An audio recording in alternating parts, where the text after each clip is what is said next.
2011년 8월 24일 한영민의 입대 17주년 기념일날 두 번째 강의를 하도록 하겠습니다. 오늘은 범죄 얘기를 할 건데요.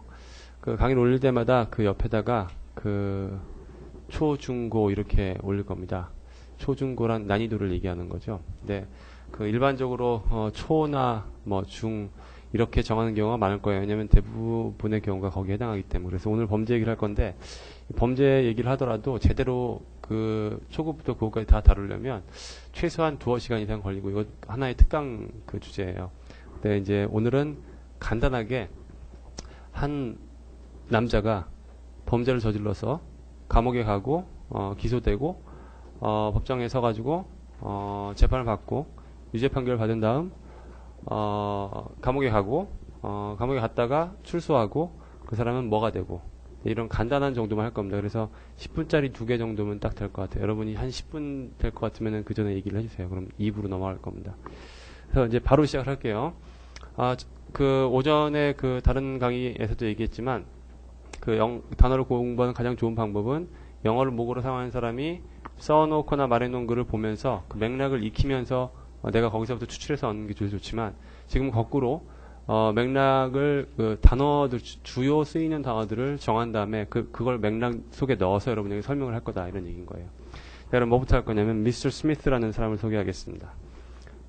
사람이 있는 게 아니에요. 가상 인물이에요. 이 스미스라는 사람이 한국에 왔다가 범죄 저질렀어요. 무슨 범죄 저질렀냐면 차를 훔쳤어요. 자 그러면 이렇게 봅시다. 차를 훔쳤어요. 그럼 영어로 뭐라고 하면 되나요? Mr. Smith stole a car 하면 되겠죠. 근데 차를 훔친 게 아니라 훔치다가 잡힌 거예요. 그럼 훔치다가 잡혔다 그러면 뭐라고 하면 될까요? cut 하면 되겠죠. 근데 cut만 가지고 문장이 안 되잖아요. 그럼 어떻게 할까요? caught stealing 해야죠. 그럼 그 모양을 어떻게 쓰냐면 Mr. Smith was caught stealing a car. 가장 일반적인 말이에요. 범죄를 저지르면 뭐 하다가 걸리는 게 Mr. Smith was caught stealing a car. 그러면 stealing 자리에다가 다른 범죄 한번 넣어볼까요? 뭐 살인하다 걸렸다. 그럼 되게 웃기는데 뭐 killing a person 이렇게 하면 되겠고요. 또 뭐 이런 거. 이게 현장범으로 걸리기 제일 좋죠. 그러면 shoplifting 하면 뭔가요? 가게에 가서 물건 훔치다가 걸리는 거죠. 그럼 여기다 이거 쓰면 cheating. cheating이라고 하면 2개 중에 하나 떠올리면 되죠. 뭐예요? 제일 먼저 뭐가 떠오르나요, 여러분? 부정행위가 아니라 바람 피우는 게 떠오릅니다. cheating이라면 제일 먼저 바람 피우는 거예요. 아니면 그 시험에서 부정행위 하다 걸린 겁니다. 그럼 이러다가 잡혔어요. 잡혔는데 경찰이 이놈을 체포했다고 하죠. 이놈을 훔치는 걸 잡아가지고 체포했어요. 그 먼저 떠오른다는 거 뭔가요? 그치, under arrest라는 표현도 있지만 그 동사로 쓰게 되면 arrested예요. 그러면 뭐라고 하냐면 police arrested them. 그럼 arrested이라고 하면은 이 사람은 지금 범죄자인가요, 아닌가요? 아직 아니에요. 왜요? 아직 공식 기소가 된 게 아니니까. 그러니까 arrest라고 하는 말은 어떤 사람을 뭐 이렇게 체포해가지고 기소했다, 이때부터 범죄했다 이런 얘기가 아니라 잡아들였다는 말인 거지. 법적으로 이 사람에게 기소를 해서 혐의를 씌웠다 이런 게 아니에요. 그러니까 혐의가 입증했다는 게 아니죠. 그래서 어떤 말을 같이 알고 있어야 되냐면 그때 미국 사법 체계의 가장 기본은 뭐냐면 이겁니다. 이걸 한 구호로 알아둬야 돼요. innocent until proven guilty. 이게 무슨 말일까요? 그렇죠. 유죄가 입증될 때까지는 무죄인 것을 간주한다. 그걸 뭐라고 하냐면 무죄 추정의 원칙이라고 합니다. 무죄 추정의 원칙. 근데 원래 이래야 돼요. 그런데 대부분 지켜지는 건 아니죠. 누가 봐도 이놈이 그 짓을 한 것 같으면 사람들이 경찰에 막 막대하고 하잖아요. 그건 절대로 안 되는 일입니다. 그리고 이것 때문에 고소를 하면 경찰이 걸립니다. 자기를 범죄자 취급하게 되면. 그러니까 arrest는 잡아들였다는 얘기인 거예요. 그러면 무죄 추정의 원칙으로 잡아들였다고 할 때 이런 말이 있어요. 지금 같은 말을 뭐라고 쓰냐면 police took Mr. Kim into custody 라는 말을 쓰기도 합니다. 그러면 take Mr. Kim into custody라고 하면은 경찰의 수중에 이 사람을 넣었다라는 말인 거예요. 그러면은 우리 그런 말 들어봤죠, 여러분. 신병을 확보하다. 신병을 확보했다. 이 신병이 설마 군대 신병 아닌가? 신병이라고 하는 것은 이 사람의 어떤 presence를 말하는 거죠. 그래서 잡아들였다고 할 때 take Mr. Kim into custody라고도 해요. 그러면 이 사람은 지금 잡아들였어요. 그러면 지금 어디가 있나요, 이 사람? 경찰에 가 있죠. 그럼 경찰에 있으면은 경찰서 가보면 이 사람 어디다 놔두나요? 그냥 앉아있으라고 하나요? 그죠? 구치소에 넣어놓죠. 그럼 그 구치소를 영어로 뭐라고 할까요? custodi가 아니라 그 구치소는 jail이라고 하는 겁니다. jail. jail 하면 여러분 그냥 뭐라고 외웠죠, 우리? 감옥. 이게 아닌 거예요. 감옥은 개념이 달라요. 구치소의 개념은 아직까지 유죄가 입증되지 않은 경우, 기소되기 전에 기다리는 곳입니다. 그런 걸 구치소라고 하고 jail이라고 하는 거예요. 그러면은 이제 미스터 스미스는 어디 있는 거예요? jail에 있는 거죠. 그럼 뭐라고 하면 되겠어요? He is now in jail. 이렇게 쓰는 겁니다. 그러니까 요 표현만 가지고는 이 사람이 그 유죄 판결 받아서 serving 그 형을 살고 있다는 말이 아닌 거예요. 아직 잡혀 있는 거예요, 구치소에. 그러면 이제 물론 이제 jail이라는 말이 이런 경우도 있어요.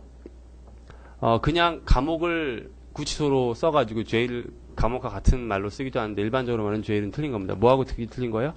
prison하고 틀린 겁니다. prison은 뭐예요? 이게 감옥인 거죠. 그러니까 형량을 받고 나서 그때부터 serving을 하게 되면 그 형기를 살게 되면 거기서 사는 곳은 감옥이자 prison이 된다는 거예요. He's now in jail라고 쓰기도 하고 Mr. Smith is now behind bars라고 쓰기도 한다는 거죠. behind bars가 뭘까요? 그럼 bars. 그 철창을 얘기하는 거죠. 여러분 철창 뒤에 지금 들어가 있다는 거예요. 그러면 그 마찬가지로 이렇게 쓸 수 있어요. 이걸 동사로 쓰게 되면은 뭐 they threw him in jail.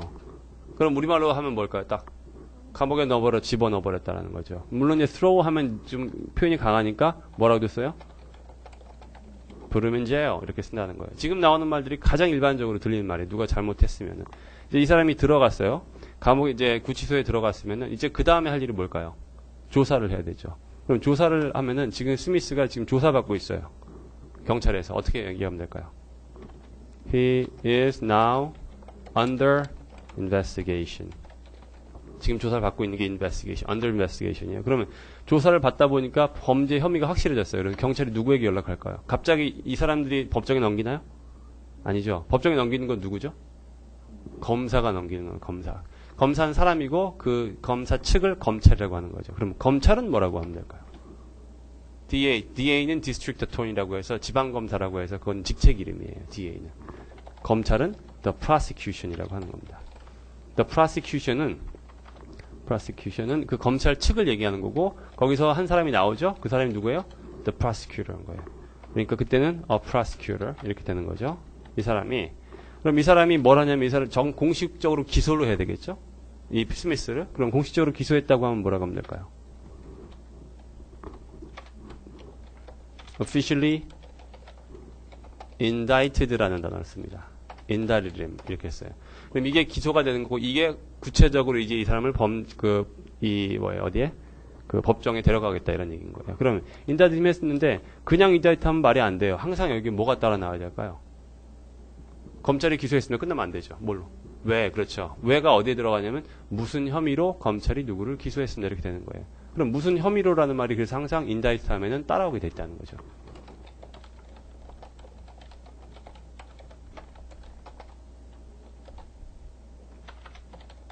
이렇게 씁시다. larceny라고 하면 여러분 훔치는 거를 우리 한자어로 뭐라고 하나요? 훔치는 거. 절도라고 하죠. 훔친다는 말이 쉬운 거예요? 절도라는 말이 쉬운 거예요?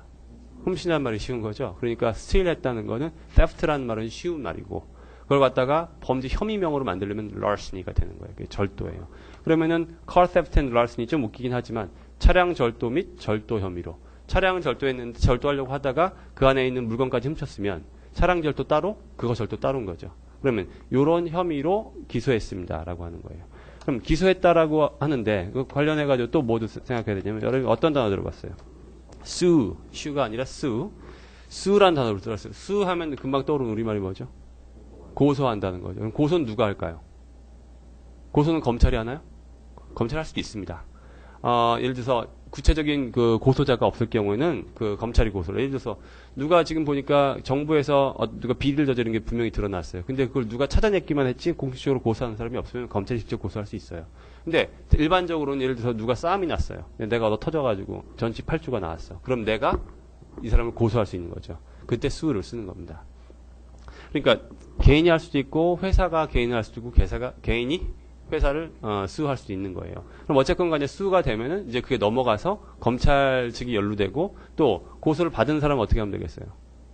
그냥 가만히 있어도 그냥 감옥 가나요? 아니죠. 아직 재판 안 받았으니까 항소는 있을 수 없고, 먼저 내가 내 변호인을 구해야 되겠죠. 내 변호사를 구하고, 검찰은 검찰청에서 나와서 법원에 출석한다는 얘기예요. 그럼 수한다는 얘기, 10분 안 지났죠? 거의 지났어요? 네, 그러면은 지금 이제 법정까지 가는 것까지 했습니다. 2부를 좀 이따 하겠습니다.